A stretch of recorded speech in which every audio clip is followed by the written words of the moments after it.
नमस्कार विद्यार्थी मित्रांनो, बघा आता आपल्यापैकी बऱ्याच जणांची रविवारी बॉम्बे हायकोर्टाची एक्झाम असणार आहे.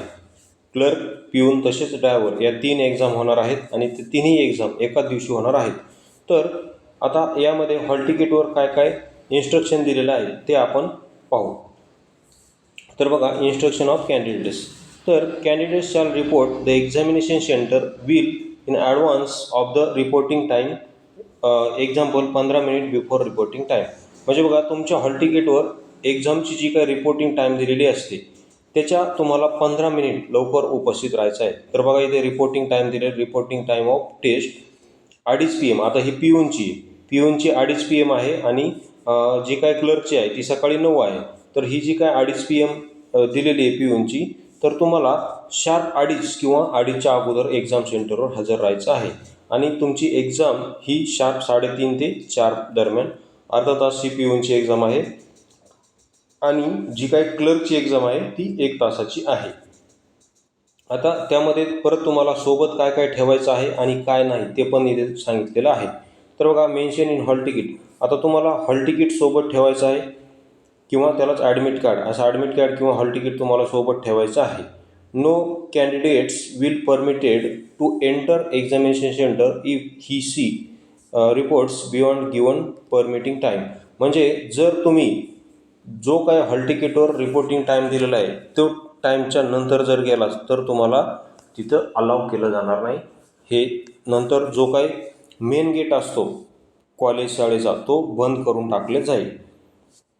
त्यानंतर change in schedule examination time will not be permitted under any circumstances. म्हणजे तुम्हाला कुठल्याही परिस्थितीमध्ये असं सांगितलं की एनी सर्कमस्टन्सेस, म्हणजे कुठल्याही परिस्थितीत तुम्हाला जो काही टाईम टेबल असेल हॉल तिकीटवरचा तो बदलून दिला जाणार नाही.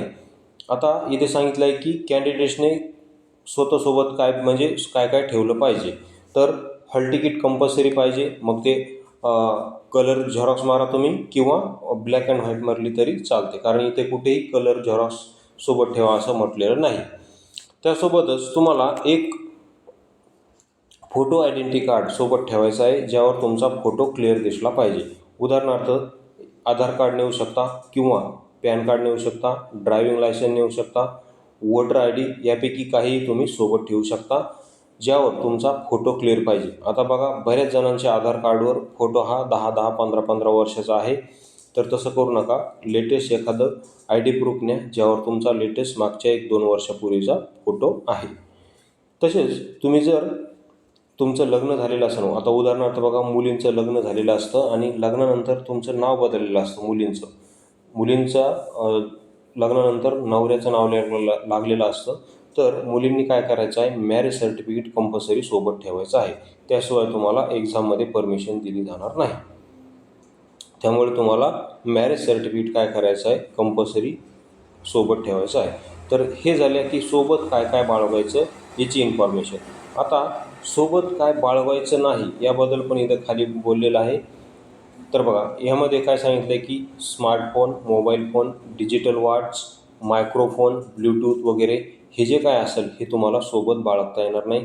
तसेच परत काय सांगितलं की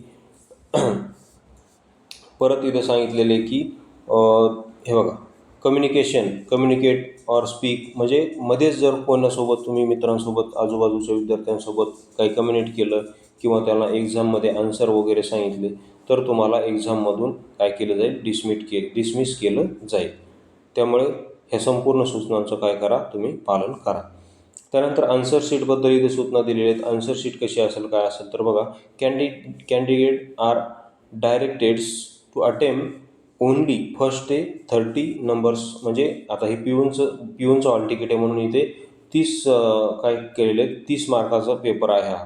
मात्र तुमचा जर क्लर्कचा हा 90 क्वेश्चन असणार आहे, ज्यामध्ये तो 90 मार्काचा क्वेश्चन पेपर असणार आहे. तुम्हाला 90ला 90 प्रश्न सोडवायचे आहेत.